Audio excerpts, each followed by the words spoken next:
Hello everybody and welcome to Wellness Wednesday.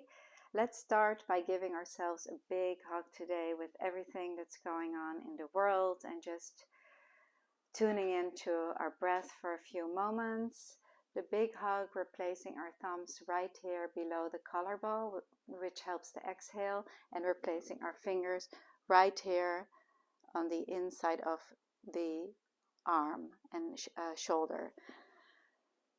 So let's just take a few breaths there. And today we're going to talk about feet projects. So as your breath is starting to calm down, our feet are these small little things that are attached to our body that we put so much weight on. So it's very important that we can give them some love sometimes and attention. And today I wanted to share some holds with you, particularly to help with bunions and also heel spurs or any kind of project related to the feet. So we first start by opening up the 19s, SEL 19. These are the locations that we use in the art of jinshin. There are 26 of them, and so this is SEL 19, opening up the waistline. And this is the first place that we start to work with when we want to help the feet, because we always go to the cause and not the symptom, and it's important that the waistline is open so that the energy can actually descend to the feet. So let's take a few breaths here, and I'm always inviting you to practice along with me in this time as you're watching, because when we are placing our hands, we are practicing the art of jinshin, and we have these tools. We have our jumper cables to always apply to us. So keep your hands busy to harmonize the energy in your body. So you can place your hands, your thumb right here on the inside, on the thumb line, and then understand which line you're on. And just as a point of interest, right here, this is on the thumb line. You're helping the lung energy. You're helping the heart energy.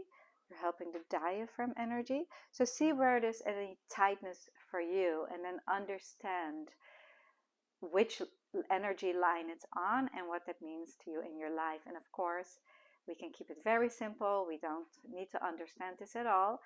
But if you like to look into it and learn more about yourself, then you can continue your study. So again, let's take another breath here.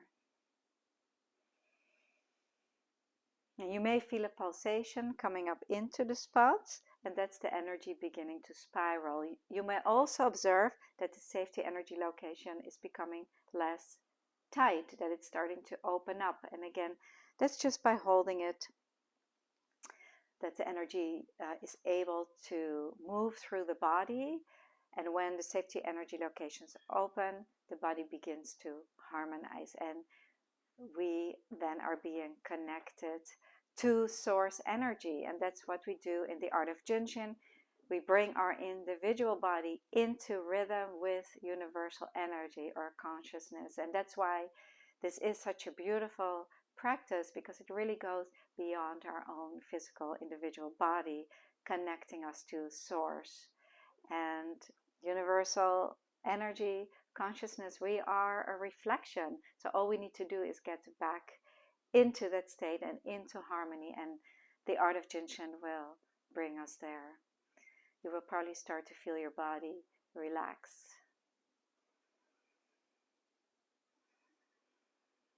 I'm going to share with you the first two steps of the kidney flow. So again, make sure that the 19s are open to allow for feet projects to move up. Remember that when there's a project below the waist, we want to move the energy up. When there's an energy above the waist, we want to move the energy down. So in this case, we would like to move the energy up from the feet up to the top of our head. So the kidney flow is an ascending flow. It starts in the little toe. So we're going to hold the little toe and the pubic bone. And if you like, you can check both your little toes and see which one feels tighter to you. So the way I would like to go in is I place my thumb right here on the inside and the fingers on the outside. So again, check both your little toes and see which one feels tighter or fuller or more sensitive to you, and that's the one you stay on. And then place your other hand on the pubic bone. This is the first step of the kidney flow, and the kidney flow moves from the little toe through the sole of the feet, deep through the heel, and then up on the inside of the leg. So also great for knee projects, and then goes up, crosses through the reproductive organs, and moves to the other side. So dynamic again for so many things once you start to understand the art of jinshin. Understanding why the kidney flow helps with knee projects. Well, because the pathway actually moves through the deepest part of the knee. And that is what brought me to jinshin, actually, this kidney flow when I had knee projects. And this, the first step is dynamic. Again, it moves from the little toe through the feet and then through the ankle, through the deepest part here of the heel, through the ankle, and then up. So let's stay here for a few moments.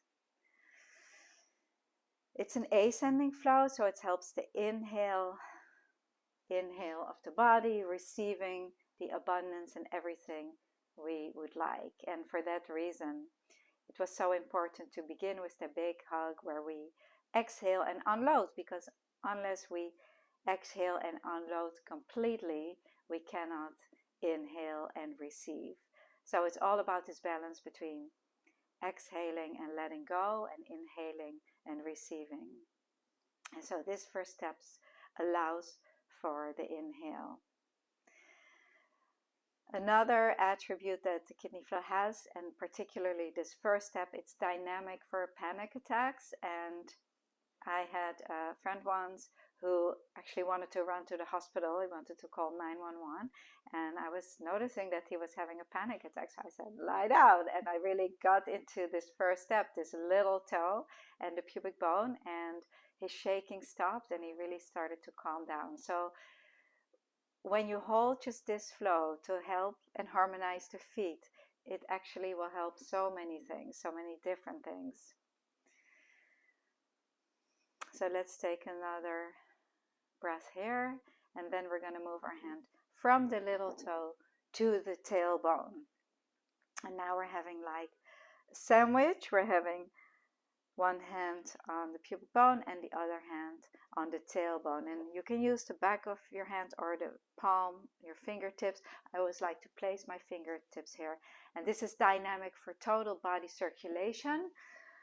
This also helps the circulation in the feet. So for cold hands and cold feet, total body circulation.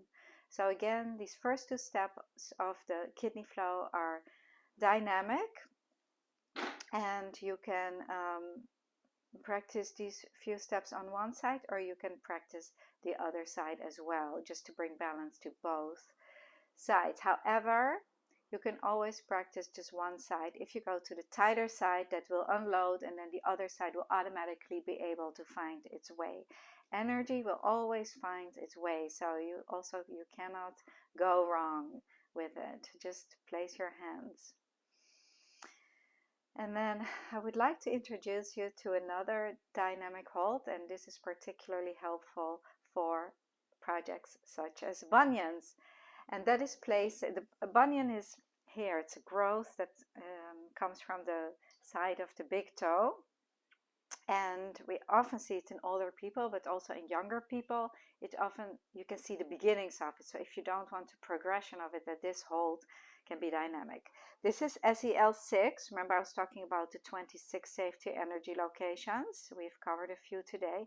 This is 6, and we're going into a high 6. So we're going to place our thumb right into this bone, and then, or you can hold it with your fingertips, and with the other hand, we're going to hold. This is SEL 8. We're going to hold a low 8, and we're going to stay with that. This is dynamic for bunions, and I had a client once who was going to have surgery for bunions, and we worked on this flow a lot, and she also took it home and did a lot of the self-help, and she never had to have the surgery, because when this starts to soften up, you can really change even the bone structure, because remember that with every cycle of breath, we completely renew our body and renew our energy. So when the energy is flown correctly, the body follows.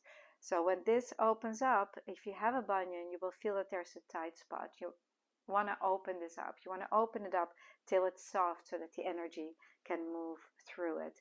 And then we're going to place our hand right here on the outside, so you can come around like this or come around like this. And this is SEL 16, which is right below the ankle bone. And besides this helping the feet and bunions, this is also a great hold to help to clear the chest. It helps to bring down fevers. It can help with headaches, as we saw last week. It is part of the bladder flow and part of the gallbladder flow, depending on where your hand is. So again, I always like to give a lot of information, but you can keep it very, very simple, just holding 8 and 16 and just knowing that it's going to help all these different projects. It's going to help the feet. Keeping it simple. For me, the art of Jinshin became really a lifetime journey, and if you want to hop on this journey, there is so much to learn about it, and it's a beautiful journey because you get to know a lot about yourself and how to connect to this universal energy, which is really the most beautiful thing about the art of Jinshin. And if you're just working on a symptom level, I invite you to do so, which is really wonderful and a great place to start. So Jinshin is really for everybody, and if you like this, I'm just going back to the big hug again. You see, I just do it automatically.